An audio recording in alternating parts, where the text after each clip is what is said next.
You know how certain people make your life easier by helping you out?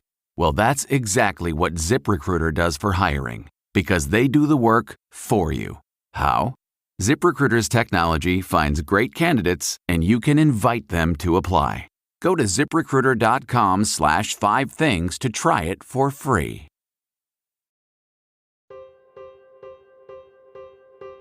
Hello and welcome to 5 Things. I'm James Brown. It's Sunday, July 17th, 2022. Thanks for joining me. Last week, Rebecca Henderson, the CEO of Ranstad, the largest staffing agency in the world, and I discussed the changing shape of work, including what different generations want from their jobs and how demands from their employers have changed too. You can hear that conversation on usatoday.com or wherever you get your podcast. We'll also link to it in the description. In part 2 of our conversation, Rebecca tackles your questions on the job market, skills gaps, diversity in the workplace, and so much more. But first, she provides analysis on June's jobs numbers. Positive jobs report, we made 372,000 jobs in June, about 100,000 more jobs than were anticipated. That's definitely positive and will maybe stem some other slowdown fears. There are, macro events that still continue to move the job market in a positive way. We still have limitations on immigration, for example. But one of the really biggest factors that's continuing to impact us in a positive way from a jobs point of view is the skills gap and the retiring baby boomers. And the employers that have amassed skills and experience, they don't want to let that go. And where there are some layoffs, and there's certainly some indications to suggest that those numbers are creeping up, we still have 11 million jobs open. We have more job openings still than we have people willing to take them. So people who are getting laid off are getting jobs very quickly, still have lots of choices in the market. It's a good June. We'll take them a month at a time right now. As we all should, right? It's interesting that you mentioned both the skills gap and the retiring baby boomers, because both of them were touched on in the questions that we solicited through social media. I'll start with the skills gap bit. I was speaking with a friend of mine who works in HR. She works in HR for a manufacturer, and I mentioned that I was speaking to you, and she was like, "Oh, like, absolutely. I have like a zillion question." I was like, "All right, just give me a couple, not a zillion." The easy ones. She says that, and I quote, "We are paying more and more than we have ever paid and are constantly strategizing for ways to be the go-to employer by offering extra benefits, sign-on bonuses, etc." My question is this sustainable? Are employers going to be able to continue to pay and offer these incentives? And how is this affecting pay structures with employees that are already with companies? Wages are going up, and you not only see people moving jobs in order to get higher wages, but current organizations are having to increase wages to be competitive. And I strongly believe we have set a new benchmark for wages. We've seen them officially go up across the country, probably somewhere in the neighborhood of 5%. Now, it's not sustainable to keep doing it, and nor do I think we'll need to keep doing it. There is certainly a bit of a reset as it relates to cost of living and inflationary messages, but also a recognition of skilled workers and wanting to be paid for their skills and experience and et cetera. So I think that reset has somewhat happened. And certainly as we face a bit of a slowdown now, employers may choose to be less aggressive. And as we get more workers available in the workforce, that checks and balances, I think will take heed, and I think things will level out a bit.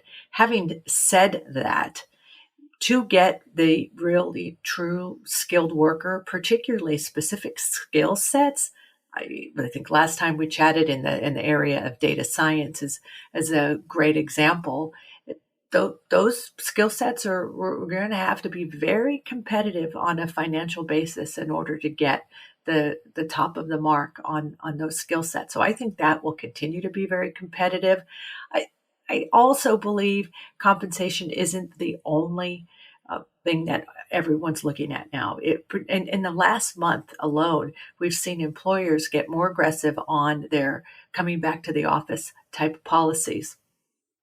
That's an important factor in how people will make a decision. And if they can work from home 3 or 4 days a week and not have a commuting cost, they may take a bit, be a bit less aggressive on salary. So your friend who is in the space of HR, compensation is there, benefits is there. The soft things are really important.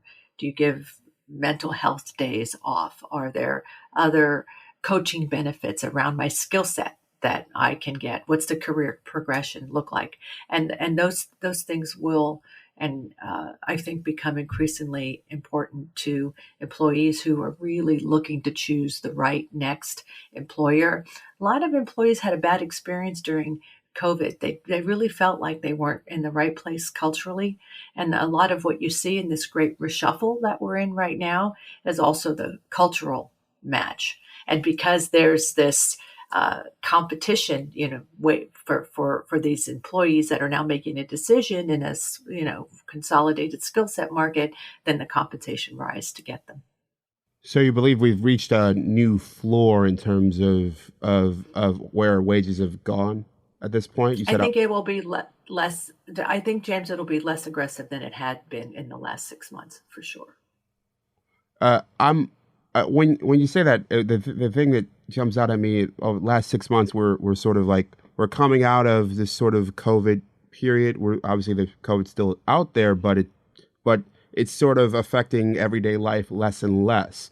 So it is sort of the aggressive salary increases tied to COVID, sort of like receding into the background. I think the aggressive. Well, I think the competition for the skill sets is mostly what's created the salary increase. There's a big competition in a market where we have less of the skilled workers we need to do the job. So that's first and foremost. But what's happened is more and more people have opened their eyes as a result of COVID to look for a new job. So in the past, they thought everything was okay until it wasn't.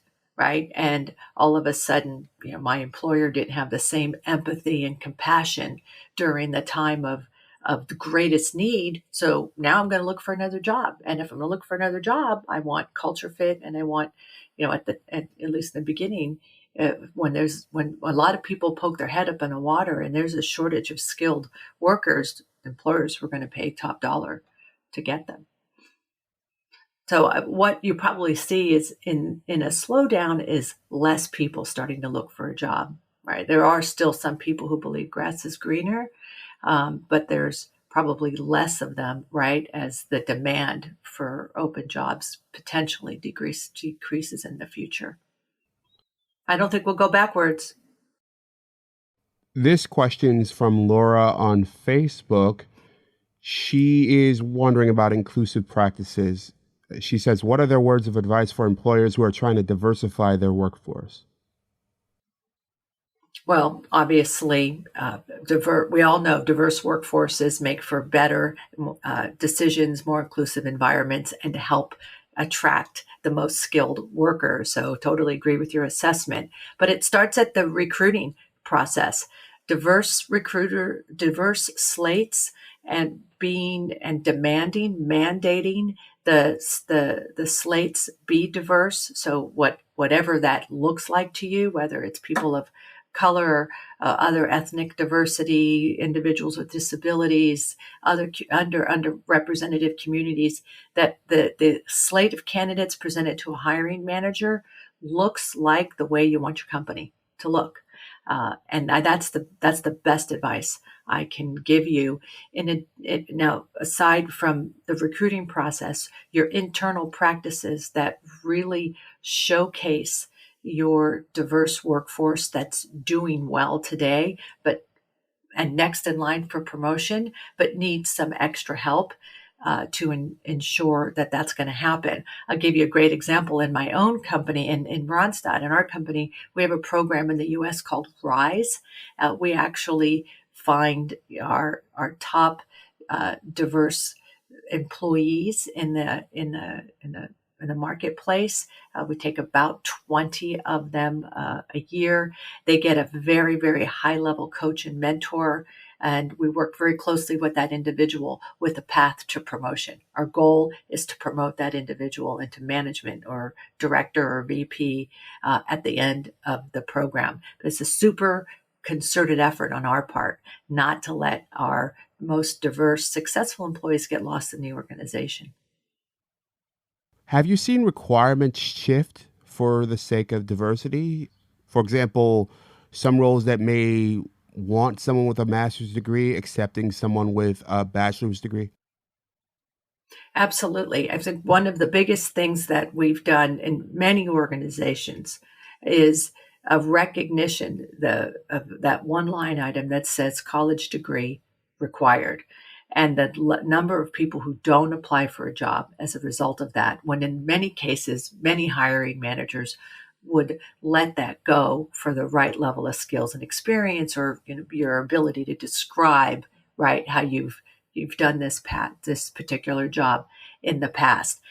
And for a good many of positions, I think that requirement now is being dropped, which really helps serve our underserved communities that don't always have access to higher education and et cetera. So first and foremost, I think that's happening, and that's happening on a pretty regular basis in most of the big companies in the U.S. and in other parts of the world. The broader degrees, I believe there's also some softening, but in exchange for something else. Either you've been doing the job and you've got a really good track record that you're able to communicate and very concretely describe your success and prove your success there, or that you definitely have shown the skills and ability to learn something new or switch industries. Is always a good benchmark, that if you in the past have successfully switched industries, that's a good benchmark that you can learn something else and be successful at it. So I think we're seeing a softening of those requirements, but with a pretty concrete exchange for something else. I got a few different questions on remote work. This one's from Kelly on Twitter. Will employers expect business as usual when workers return, or are there new perks for workers with the possibility of working from home part-time, new on-site daycare or gyms at larger companies? In the last month, there has definitely been an uptick in companies being more aggressive in coming back to the office. They're invested, one, in their real estate, but also I think where something gets lost in the translation when you're not together frequently, but they're making it pretty exciting for you to be there, right? I've seen a lot of, well, we have lunch every day or breakfast every day or happy hours or what have you. So some encouragement around the social aspect of coming back to work is definitely something that I see happening pretty regularly. The on-site daycare is still really very limited. It's very hard to do for large distributed workforces. I see more stipends around childcare, but probably most importantly, on the days you do come back to work, I've seen limited hours. Come back from 10 to 3. So I want you to come back, every day, but you only have to work 5 hours in the office, and the rest of the day you could work from home. And to make things easier so you don't have such long childcare days, or you don't have to pay for extended childcare because you have a commute during traffic hours or something like that. I work for a very large company, but I've also worked for moms and pops over the years. I would imagine that it's difficult for a mom and pop to offer those kinds of benefits. How do they sort of play in that same space? Small businesses really have something else to offer, and it depends on you as an individual. But the culture in a small business where you really are part of the family and you're part of the decision making, and it's a far more intimate relationship with your employer. There's still a lot of employees that like that, crave that, don't want to be part of a very big organization and not feeling to be made special, because as hard as big organizations try to make you feel special as an employee, it comes down to the manager. And, we don't always get that right as a big employer. This is from Judy. She emailed me. She said, are there more remote jobs now than before the pandemic? Absolutely. Far more remote jobs. Some jobs have always been remote, sales jobs, things like that. And you could work from home. But there are jobs that are remote today that I think a lot of people didn't think you could do remote, that, were more aligned around production type jobs, payroll processing, call center type jobs. But we're seeing people work from home doing those jobs with not a lot of degradation in productivity. So yes, there are, and I think there will always be some subset of jobs and companies that will have work from home jobs. That dovetails with one of the, I'd say, most interesting questions I've got. This is from Greta on Instagram. She says, how does a company like yours plan to treat humans like humans and prevent jobs from exploiting humans? Well, our job at Ranstad is to put people to work and to find the best match job that improves your quality of life, Greta, or anyone's. And that's first and foremost. And we do that and with very strict policies around fair wages, fair jobs, safe jobs, health and safety. We don't, in our example, do business with other customers who don't pay fair wages, that don't follow health and safety, and aren't doing the things necessary to protect what we have on any given day, 750,000 temporary workers on assignment around the world. I wish everyone, right, that was in our space and who was an employer did the same thing. But I think for the most part, at least in our industry, all of the very large global providers stand by those same aspects. But having said that, as an employee, you have so many choices right now on where you want to work and how you want to work. And it's really, really important to find the right cultural match to make you feel valued. Health and safety, James, in my opinion, fair wages, those are table stakes for employees today, right? And ensuring a safe and work environment. But having the added compassion and empathy for you as an employee and recognizing how to create an environment of belonging, a place you feel safe, a place you can bring your whole self to work.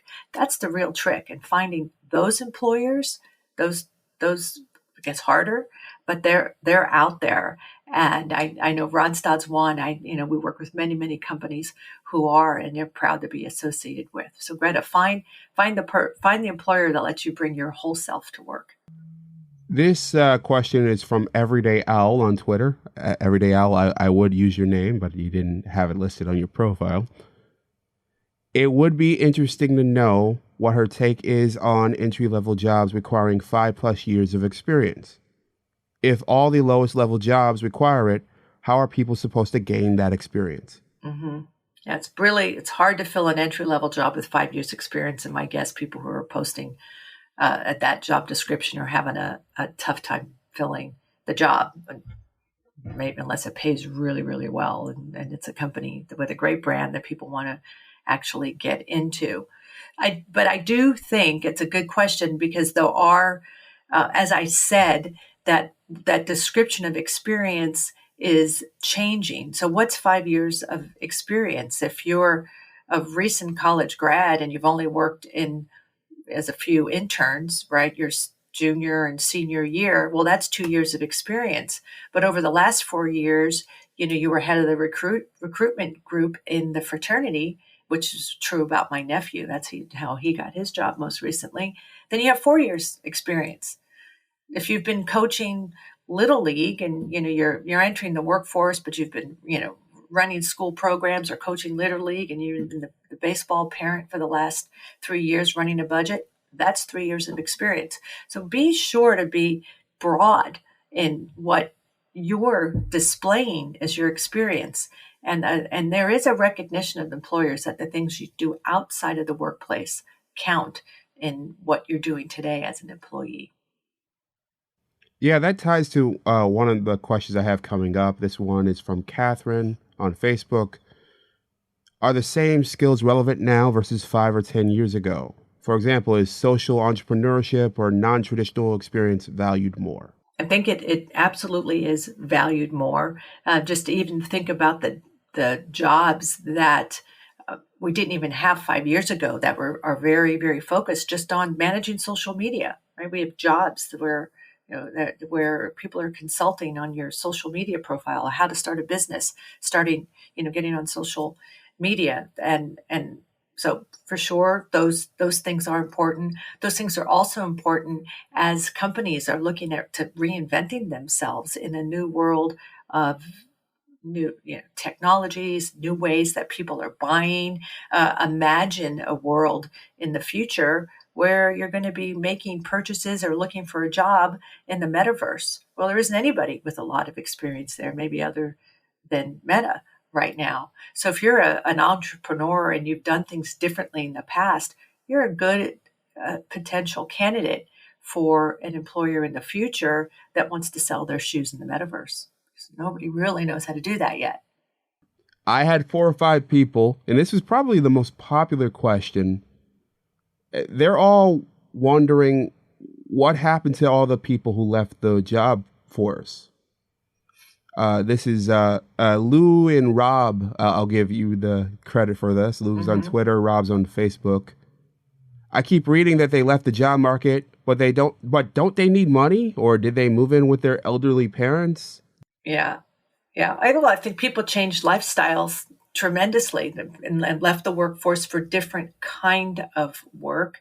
And so those most likely were jobs that you could do on demand. So it could be driving for Uber or other on-demand jobs. They left for contract work, part-time work, and they changed their lifestyles. They moved to low cost of living areas. Maybe some of them moved back with their parents. I think all my kids would roll over somewhere else before they would ever consider doing that. So I'm not sure how many went back to their parents, but I think people absolutely went to lower key lifestyles. And there are a lot of people who think that's not going to be sustainable long term. They will run out of money. The savings rate in this country is one of the highest it's ever been. People have a lot. They have savings, and that's getting eaten up faster than they had anticipated because of inflation. So when savings starts to run out, those individuals will have to come back to the workforce in, I think, more robust ways. This one's from Rosa on LinkedIn. She says she's curious about job trends that appeal to empty nesters. They're not motivated by money and are often switching careers. Yeah, they're not motivated by money, but want to stay in the workforce just to keep sharp. They say retiring too early is dangerous also. And I will tell you that opportunities for those individuals are going to increase. The fear we all have is the retiring baby boomers. We're already seeing the skills gap that it's created. So employers are really working on programs for the more mature worker that are alternatives, 2 days a week, special projects. That's a big one. Just come in, work on a special project. You work full time for 2 or 3 months, and then, we'll call you again if we need you, kind of thing. I've seen returnships that are focused on the more mature worker or the retiring worker that wants to do something else but doesn't necessarily have all the experience with a particular company. And I believe those things will accelerate as the gap widens. Now, the other side of the skills gap, whose responsibility is it to inform and teach high school students about skilled trades? I think the schools have a responsibility there to be able to showcase what's what's possible once you graduate high school. That's besides college. And in particular, there are trade schools that are preparing people for skilled jobs. 2 years of trade school, and you can be an airplane mechanic, right? That with a generally $125,000 a year starting wage. I know the CEO of Bombardier would love to have more people educated about that and what those look like. So the schools, there's a lot of resources though. All high school students are online. And there's a lot of resources. So as a high school student, I'm certainly not advocating don't go to college, but I am advocating to look at all of the options. If your goal is, to earn high wages right out of the gate, then there are options out there. And I think it's important for you at a young age to start taking responsibility for your career. And I know you've got access to the data as a high school student because they're all online. And I'll leave you with this. Since we're on 5 things, what 5 tips would you give to anyone who's looking for a job right now? Well, first and foremost, I would say look for the cultural fit. I cannot emphasize more, even the comment that I made earlier. You want a place you can bring your whole self to work, where you feel like you belong and you can be the best version of you. Jumping for a few $1,000s and losing that, you won't be a happy employee. So if you're going to do that, do it because the cultural fit, you're bringing your whole self, your best self to work. But the other things I would work on as you're looking for a job is make sure your personal brand is up to date. How do you show up on LinkedIn? How do you show up on Facebook? Your social profile will be very prominent. What are the things that you have posted up on there? Is those things you'd be proud of and you'd want others to see? So is your personal brand up to date? Take responsibility based to our discussion earlier for skills and training. So be prepared on your resume or to talk about what skills and training have you had outside the workforce. Whether those are personal boards that you're on, volunteering, what have you, make sure you're up to date.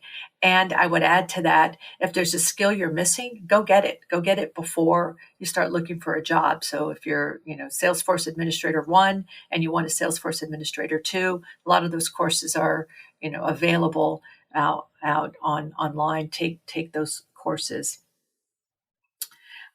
Showcase what you have done. Would be number 4 for me. So document. Many times employers are going to be looking at how did you do something and what was the specific outcome. Have those things ready. Document them in advance. Have your sheet of accomplishments ready to go. Don't just get on a video interview and have your awards. I've seen those. All your awards are stacked up and all, but how did you get those and what did you do to get there and to your current success? Have that documented. And then last, make sure you know what your career progression could look like. So you pick the right company, you can bring your whole self to work, but what are the next 2 jobs that you want and can you get them at those employers? So do some homework to understand what your own career progression is going to look like. Because all the jobs are out there today, James. It's easy to get a new job right now. It's harder to get the one that fits. If you like the show, write us a review on Apple Podcasts or wherever you're listening, and do me a favor. Share it with a friend. What do you think of the show, and how do you feel about work right now? Send me an email at jasatoday.com or find me on Twitter at JamesBrownTV. I love hearing from you. Thanks to Rebecca for joining me. Thanks to Alexis Gustin for our production assistance. Taylor Wilson will be back tomorrow morning with 5 things you need to know for Monday. And for all of us at USA Today, thanks for listening. I'm James Brown, and as always, be well. 5 Things was brought to you by ZipRecruiter. Certain people just make my life so much easier, like my dog walker. I was feeling under the weather a few weeks ago and wasn't up for those daily dog park runs. Called my dog walker up and felt so relieved knowing my dog was getting the exercise he needed while I was getting the rest I needed. Win-win. It's like if you need to grow your business. ZipRecruiter makes hiring so much easier because they do the work for you. And now you can try it for free at ZipRecruiter.com/5things. ZipRecruiter's technology finds the right candidates for your job, and you can invite your top choices to apply. 4 out of 5 employers who post on ZipRecruiter get a quality candidate within the first day. The hardest thing you have to do is to remember our special URL to try ZipRecruiter for free. It's ZipRecruiter.com/5things. Again, that's ZipRecruiter.com/5things.